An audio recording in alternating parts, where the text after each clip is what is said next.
Hello dear students, आप सभी का फिर से एक बार स्वागत है मेरे चैनल बेसिक इंग्लिश कोचिंग में। मैंने अपने इस जस्ट प्रीवियस वीडियोस में आपको पास्ट इंडेफिनिट बताया जिसमें वर्ब की सेकेंड फॉर्म का यूज होता था और जिसके अंत में उसको पहचानने का तरीका था लास्ट में बड़ा आ बड़ी ई ए की मात्रा आती थी या फिर ता था ती थी ते थे आता था। तो उसका निगेटिव सेंटेंस इस वीडियो में बताने जा रहा हूँ। निगेटिव सेंटेंस के बाद इंट्रोगेटिव आएगा। मैं चाहता हूँ आज केवल निगेटिव बताऊँ ताकि इंट्रोगेटिव दोनों तरह का मैं अपने अगले वीडियो में डाल सकूँ। लेकिन आप मेरे चैनल में अगर नए हैं तो कृपया सब्सक्राइब करके बेल आइकन को दबा दीजिए, और अगर पुराने हैं तो मैं आपसे विनम्र निवेदन करता हूँ कि मेरे वीडियो को ज़्यादा से ज़्यादा शेयर करें और वीडियो को अंत तक देखें ताकि अच्छी तरह आपको समझ में आए। तो पहचान वही है, बड़ा आ बड़ी ई, ए की मात्रा आती है लास्ट में। और निगेटिव कब हो जाता है? जब नहीं आ जाता है, उसमें नहीं आ जाता है तो वो निगेटिव हो जाता है। इसके अलावा मैं कुछ प्रीपोजिशन भी दे रहा हूँ जिसको आप याद कर लेना। प्रीपोजिशन शब्द आपने सुना होगा मेरे कई वीडियोज में। प्रीपोजिशन का नियम है कि वो जिसके लिए आता है उसके पहले लिखा जाता है। तो ये चार जो है, due to, because of, on account of, owing to, इसका मतलब के कारण होता है। आफ्टर मतलब के बाद या के पश्चात हो सकता है। बिफोर मतलब से पहले या से पूर्व होता है। अबाउट मतलब के बारे में होता है। तो इसका जो नियम है बहुत ही सिंपल है गाइस। अब आपको सेकंड फॉर्म का यूज भी नहीं करना पड़ेगा। सभी सब्जेक्ट के साथ हेल्पिंग वर्ब डिड का प्रयोग करते हैं, लेकिन अब निगेटिव है तो नॉट भी लगा देंगे का प्रयोग करते हैं। इसका नियम है, पहले आप सब्जेक्ट लिख दीजिए, चाहे एक वचन हो, बहुवचन हो, ही, she, it, I, you, we, दे, चाहे जो भी हो, सबके साथ डिड नॉट का प्रयोग होगा और उसके साथ वर्ब की फर्स्ट फॉर्म फिर ऑब्जेक्ट का प्रयोग किया जाएगा। तो देखते हैं गाइस, पहले सब्जेक्ट ढूंढे, उसने अपनी इच्छा नहीं व्यक्त की। किसने व्यक्त नहीं की? उसने। तो यहाँ पर ही लिख देंगे। अब तुम्हें डिड नॉट लगाना है, ही डिड नॉट। अब उसके बाद जब डिड नॉट लगाओगे तो वर्ब की फर्स्ट फॉर्म आनी चाहिए व्यक्त की। व्यक्त करना की अंग्रेजी एक्सप्रेस होता है। सब्जेक्ट जो काम करता है वही वर्ब होता है। उसने अपनी इच्छा नहीं व्यक्त की, उसने कौन सा काम किया? व्यक्त करने का। तो यही क्रिया हो गई। ही डिड नॉट एक्सप्रेस, किसको व्यक्त किया, क्या व्यक्त किया? अगर प्रश्न पढ़ने पर ऑब्जेक्ट मिल जाएगा। क्या व्यक्त किया? अपनी इच्छा। ही के साथ अपना की अंग्रेजी हिज, और इच्छा की अंग्रेजी होता है विश या डिजायर भी कह सकते हैं आप। हमने कल बारिश के कारण मैच नहीं खेला। अब यहाँ पर गाइस आप देख रहे हैं बारिश के कारण की अंग्रेजी बहुत सी लिखी हुई है। तो सबसे पहले सब्जेक्ट ढूंढेंगे, मैच नहीं खेला किसने? हमने। बी के साथ हम लगा देंगे डिड नॉट। इसमें गाइस आपको ढूंढना नहीं है कि सिंगुलर है कि प्लूरल है।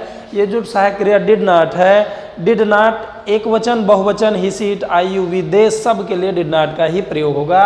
तो विदाउट एनी हेजिटेशन आप डिड नॉट लगा सकते हैं। तो बी डिड नॉट, पहले क्रिया लिखेंगे। खेला, खेलना की रिप्ले होता है। एक चीज बहुत ध्यान रहे आपको, डिड के साथ वर्ब की फर्स्ट फॉर्म आती है। सेकंड फॉर्म नहीं लिखते हैं तब, डिड के साथ हमेशा वर्ब की फर्स्ट फॉर्म आती है। बी डिड नॉट प्ले, किसको नहीं खेला? मैच, यानी मैच लिख देंगे। क्या नहीं खेला? मैच, मैच लिख देंगे। यानी सब्जेक्ट वर्ब ऑब्जेक्ट आप पहले लिख दीजिए, प्रीपोजिशन लास्ट में आएगा। We did not play the match. अब बचा क्या? बारिश के कारण। लेकिन ये भी बचा है कल, तो कल की अंग्रेजी पहले एस्टरडे लिखेंगे क्योंकि प्रीपोजिशन लास्ट में आता है। We did not play the match yesterday, हमने कल मैच नहीं खेला। अब हो गया बारिश के कारण, तो यहां ध्यान दीजिए के कारण की अंग्रेजी ड्यू टू माना लिख दिया। ड्यू टू, बारिश की अंग्रेजी रेन। अब चूंकि के कारण बारिश के लिए आया है तो उसके आगे हो जाएगा, यही प्रीपोजिशन का नियम है। यानी बारिश के लिए आया है तो बारिश से पहले यानी ड्यू टू रेन। तो we did not play the match yesterday due to rain. बड़े बड़े सेंटेंस इस तरह गाइस आप बना सकते हैं। डियर स्टूडेंट्स, अगर आप इसी तरह से पढ़ते रहे, मुझे फॉलो करते रहे, तो मैं आपको गारंटी देता हूं कि आपको इंग्लिश बहुत अच्छी तरह आ जाएगी।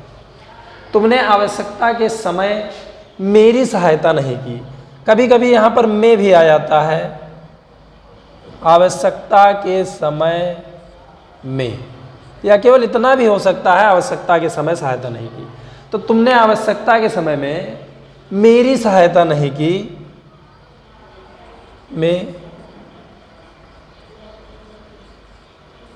मेरी सहायता नहीं की, तुमने आवश्यकता के समय में मेरी सहायता नहीं की। ये भी पास्ट इंडेफिनिट है। सबसे पहले क्या करेंगे कि हम सब्जेक्ट ढूंढेंगे, सहायता नहीं की किसने, तुमने, ने नहीं लिखेंगे, ये मैंने पास्ट इंडेफिनिट के अफर्मेटिव में ही बता दिया है। यू, फिर उसके बाद चाहे जो हो सब के साथ डिड नॉट लगता है, डिड नॉट। या शॉर्ट फॉर्म इसका भी याद कर लीजिए, इसका शॉर्ट फॉर्म आप याद कर लीजिए, डिड प्लस नॉट, यानी ओ को हटा देंगे और एन लिख देंगे, टी लिख देंगे, बीच में अपॉस्ट्रॉफी लगा देंगे यानी कामा लगा देंगे। तो डिड नॉट का चाहो तो डिडंट भी लिखा जा सकता है, यहाँ पे डिडंट लिख दो तो भी सही है। यू डिड नॉट, अब पहले क्रिया लिखेंगे सहायता की, सहायता करना वर्ब है, हेल्प। किसकी सहायता की, मेरी सहायता की। ऑब्जेक्ट के रूप में मेरा की अंग्रेजी हमेशा मी लिखा जाता है, ये भी मैंने पढ़ाया है। गाइस जितनी भी चीज़ें मैं पढ़ाता हूँ वो सब आपको नहीं अगर आता है, कोई चीज़ भी नहीं आई तो आपको हमेशा प्रॉब्लम होगी। एक एक चीज़ step by step, one by one, हर चीज़ आप सही से याद करते जाइए। ये अंग्रेजी जानने का हाईवे है, समझ लीजिए, रास्ता है। तो you did not help me, अब बचा गया आवश्यकता के समय में। तो ये में प्रीपोजिशन है, प्रीपोजिशन का एक नियम है गाइस, ये में जिसके लिए आता है उसके आगे लिखा जाता है, यानी आवश्यकता के समय में इसी के लिए आया तो यहाँ पे लिखा जाएगा, यहाँ पे लिखेंगे में, यानी इन। अब बचा गया आवश्यकता के समय, मैंने बताया था निर्जीव होगा तो आफ लगेगा काकी की अंग्रेजी, समय उधर चला जाएगा, आवश्यकता इधर चली जाएगी, यानी समय पहले लिखेंगे इन द टाइम, फिर लिख देंगे काकी की अंग्रेजी आफ, और उसके बाद आवश्यकता की अंग्रेजी होता है नीड। ये इस तरह से बन जाएगा। You did not help me in the time of need, English बोलते हैं अगर तो इस तरह बोल देते हैं, you didn't help me in the time of need. तो इस तरह से बताएं। अगर किसी ने कहा I am your best friend bro, और उसने कभी आवश्यकता में आपकी सहायता नहीं की, तो आप कह सकते हैं yes but you didn't help me in the time of need, लेकिन तुमने आवश्यकता में मेरी सहायता नहीं की, इसलिए मैं तुम्हें अच्छा मित्र नहीं कहूँगा, so I will not call you a good friend. इस तरह से इंग्लिश बोलेंगे, लेकिन ये तो अभी बहुत दूर की चीज़ है, अभी थोड़ा पढ़िए। इसमें तपिए, तपस्या करिए एकदम से, टेंस एकदम 101% आ जाना चाहिए। मेहमान 10 बजे से पहले वापस नहीं गए, कौन नहीं गए, मेहमान। और पहचान गायज वही है, देख लीजिए, बड़ा आ की मात्रा, बड़ी की मात्रा, ए की मात्रा, ये सब लास्ट में आता है। मेहमान 10 बजे से पहले वापस नहीं गए, ए की मात्रा लगा है, इसका मतलब मेहमान ज़्यादा हैं, तो प्लूरल नंबर है तो लिख देंगे the guest. Guest plural singular से मतलब नहीं है, सबके साथ आपको डिड नॉट लगाना है। या शॉर्ट में अगर आप लिखना चाहते हैं तो डिडंट लिख दीजिए, द गेस्ट डिडंट। अब वापस गए कि अंग्रेजी होता है गो बैक, फर्स्ट फॉर्म लिखेंगे गो बैक, डिड के साथ फर्स्ट फॉर्म। अब 10 बजे से पहले प्रीपोजिशन, इसको समझ लीजिए, 10 बजे से पहले की अंग्रेजी मैंने बिफोर बताया आपको, तो से पहले किसके लिए आया है, 10 बजे के लिए आया है, तो उसी के आगे यानी बिफोर यहाँ पे लिखा जाएगा, बिफोर। अब ये लिखेंगे 10 बजे यानी 10 o'clock, 10 o'clock। इस तरह हम सेंटेंसेस को बनाएंगे। The guests didn't go back before 10 o'clock। Before ये प्रीपोजिशन आप याद कर लीजिएगा। आज मैं एक चीज़ आपको बताना चाहता हूँ, जिन भी शब्दों को मैंने कहा ये प्रीपोजिशन है, उसको आप याद कर लीजिए। इस तरह प्रीपोजिशन मुझे एक साथ नहीं पढ़ाना पड़ेगा, या बाय द वे मैं पढ़ाता हूँ तो एक बार आप पढ़ चुके हैं तो वो याद हो जाएगा और अच्छी तरह से और बढ़िया रिपीट हो जाएगा। तो ये सब preposition, in, on, under, behind, ये सब मैंने शुरुआत से बताना शुरू किया था, अगेंस्ट वगैरह। तो वो सब अगर आप फेयर कॉपी बनाते हो तो it will be very better, ये बहुत ज़्यादा अच्छा होगा, उसमें नोट रहेगा सब कुछ। आगे देखिए, किसान ने अपनी भूमि सस्ते में नहीं बेचा। किसने नहीं बेचा सस्ते में, किसने नहीं बेचा, किसान ने, तो लिख देंगे द फार्मर।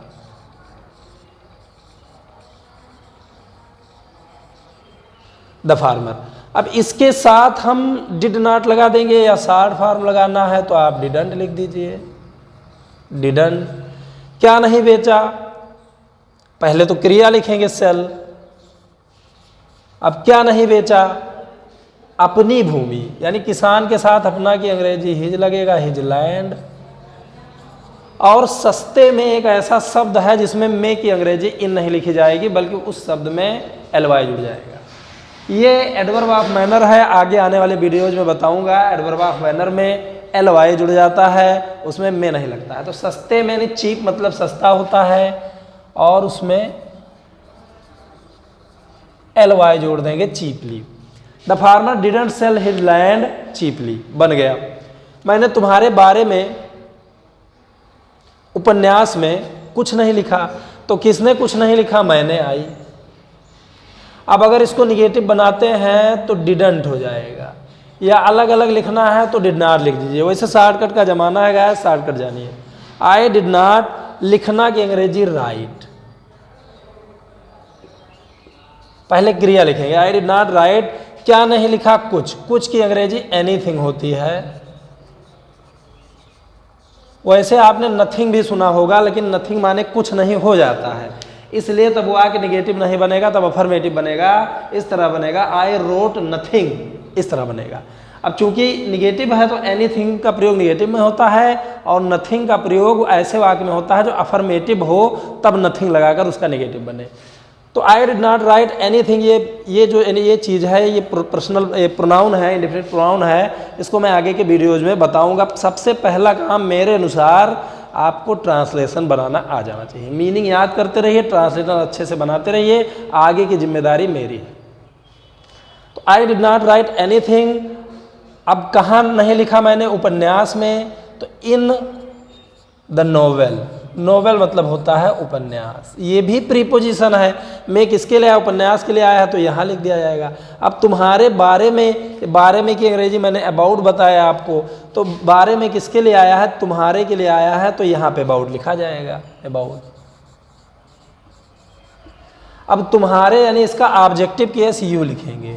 मैंने केस भी आपको बता दिया है, he, she, it, I, you, we, they, his, her, him वगैरह, देम, ये सब मैंने एक्सेट्रा ये सब पढ़ा दिया है। तो उसको याद करिए। एक चीज़ माना आपको पहले मैंने बता दिया, वो चीज़ बता दिया, आप भूल गए, तो फिर नहीं आएगा ये सब। ये इंग्लिश है, it is English. You will have to work hard for it, then you can understand and you can also speak English after hard work. कठिन परिश्रम करना पड़ेगा, इतना ईजी नहीं है, इट्स नॉट सो ईजी। फिर I did not write anything in the novel about you, translation बन गया। वह 4 बजे से पहले यहाँ नहीं आया। कौन नहीं आया? वह। अब हम डिड नॉट लिख देंगे या डिडंट लिख देंगे शॉर्ट में। ही डिडंट, आना की अंग्रेजी कम, फर्स्ट फॉर्म लिखेंगे डिड के साथ first form. He didn't come, कहाँ आया? यहाँ, वो भी पहले लिख देंगे। अब यहाँ पे एक प्रीपोजिशन है 4 बजे से पहले, तो उससे पहले किसके लिए आया है? प्रिय छात्रों देखिए, 4 बजे के लिए आया है, तो उससे पहले इससे पहले आ जाएगा, यानी बिफोर 4 o'clock।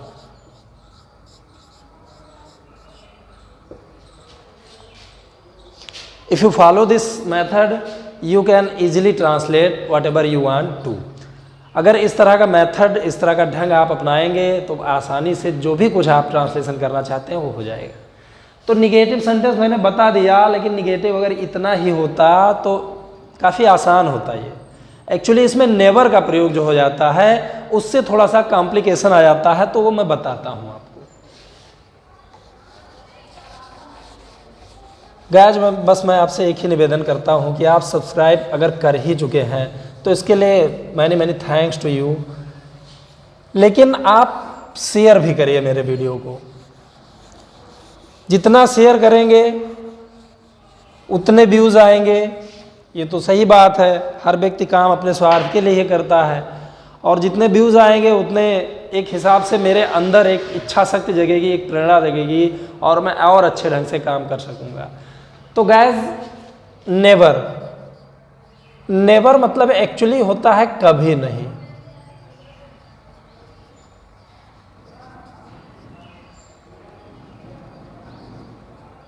कभी नहीं। अब जब इसमें नहीं लगा हुआ है, इट हैज आल्सो नॉट, जब इसमें कभी भी लगा है, नहीं भी लगा है, तो नहीं की अंग्रेजी फिर डिड नॉट क्यों लिखोगे?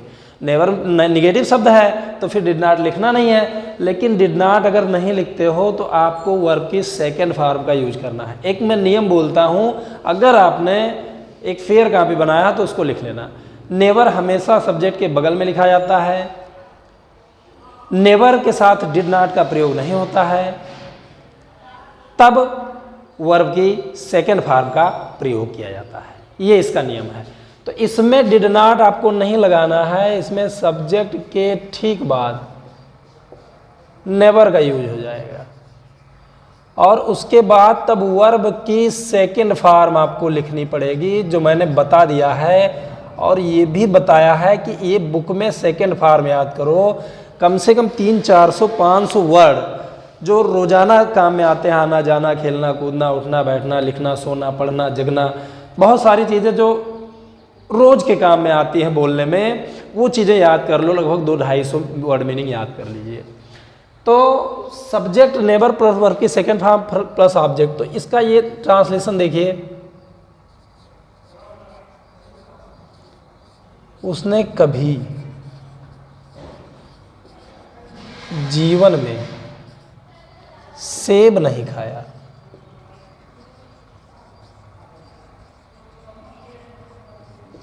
तो किसने नहीं खाया, उसने, ये सब्जेक्ट लिख देंगे ही। अब कभी और नहीं कि इंग्लिश अगर आप नेबर लिखते हैं तो नेबर में कभी भी हो गया, नहीं भी हो गया, डिड नॉट इसके साथ नहीं लगेगा और तब वर्ब की सेकेंड फॉर्म लिखी जाएगी। नेबर के बाद वर्ब की सेकेंड फॉर्म यानी ईट का सेकेंड फॉर्म हो जाता है एट। मैं बता चुका हूं प्रीवियसली। ही नेबर एट, क्या खाया? सेब। सेब चूंकि लग रहा है कि एक ही है तो इसलिए इसके साथ एन लगा देंगे, एन एप्पल। ये एन और ए का चक्कर तो आप जानते ही होंगे। अगर पहला अक्षर वावेल है ए ई आई ओ यू तो फिर एन लगता है, अगर पहला अक्षर कॉन्सोनेंट है तो ए लगता है। He never ate an apple, अब जीवन में, इन लाइफ, ये बन गया। तो नेवर, ये जान लीजिए कि नेवर का प्रयोग इसी प्रकार होता है।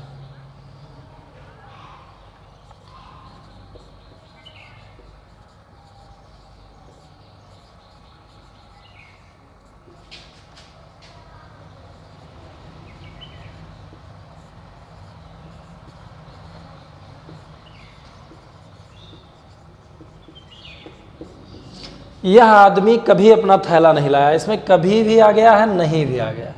तो कौन थैला नहीं लाया? यह आदमी। उसको लिख देंगे पहले दिस मैन। अब नेवर का प्रयोग यही सब्जेक्ट के ठीक बाद हो जाएगा, लेकिन तब वर्ब की सेकंड फॉर्म लगेगी। लाना की अंग्रेजी ब्रिंग, उसका सेकंड फॉर्म ब्राट होता है, वो हम लिख देंगे। क्या लाया? अपना थैला। एक वचन के लिए, पुरुष जात के लिए अपना की अंग्रेजी हिज होता है, हिज बैग। तो गाइस इस तरह से आप इसको बना सकते हैं। एक सेंटेंस और देख लीजिए।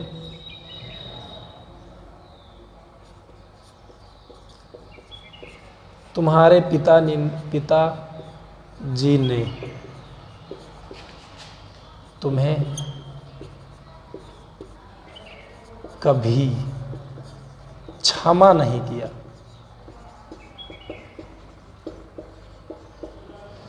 तुम्हारे पिताजी ने तुम्हें कभी क्षमा नहीं किया। तो इसमें कभी और नहीं आ गया। केवल नहीं आता है तब तो डिडंट से बन जाएगा, डिड नॉट से बन जाएगा। लेकिन अगर कभी नहीं आया तो फिर वो नेवर से बनना चाहिए। अब तुम्हारे पिताजी ने तुम्हें कभी क्षमा नहीं किया, किसने क्षमा नहीं किया? तुम्हारे पिताजी ने। वो पहले हम लिख देंगे योर फादर। उसके बाद कभी नहीं की अंग्रेजी यहां पर हम नेवर का यूज करेंगे, नेवर के साथ वर्ब की सेकंड फॉर्म। क्षमा करना पूरा क्रिया। गाइस एक चीज ध्यान रखना कि किया की अंग्रेजी कहीं ऐसा ना हो आप डू लिखना चाहें, दरअसल इसमें क्षमा करना पूरा क्रिया हो जाएगा। तो फॉरगिव का सेकंड फॉर्म होता है forgive. Your father never forgive, किसको क्षमा किया? तुम्हें, यानी यू बन गया। योर फादर तुम्हारे पिताजी ने, नेवर कभी नहीं, फॉरगिव क्षमा किया, ये मतलब तुम्हें तुम्हारे पिताजी ने कभी क्षमा नहीं किया, इस तरह बनेगा। तो गाइस निगेटिव सेंटेंस क्लियर हो चुका है। मैंने निगेटिव सेंटेंस आपको पढ़ा दिया है। आशा करता हूँ, उम्मीद करता हूँ कि निगेटिव सेंटेंस आपको आ गया है। इसके बाद इंट्रोगेटिव, जो कि बहुत ही महत्वपूर्ण होने वाला है। उसमें बहुत सारे ऐसे क्वेश्चन वर्ड हैं जो थोड़ा कॉम्प्लिकेशन रखते हैं। तो आने वाले वीडियोस के लिए आप नोटिफिकेशन का जो बेल आइकन है उसको दबाएं, सब्सक्राइब करें। और फिर से निवेदन करता हूं मैं आपसे कि मेरे चैनल को अभी तक आपने सब्सक्राइब नहीं किया है तो सब्सक्राइब कर लीजिए, बेल आइकन को दबा दीजिए और ज़्यादा से ज़्यादा इसको शेयर करिए। मैं वीडियोज़ के सबसे अंत में एक होमवर्क देता हूँ, उस होमवर्क पर आप प्रैक्टिस करिए। अगर उसमें कोई प्रॉब्लम है या कुछ पूछना है या चेक करवाना है तो मुझे पर्सनली आप कॉल कर सकते हैं, मैं आपको नंबर दे चुका हूँ। बाकी आज के लिए इतना ही। Thank you.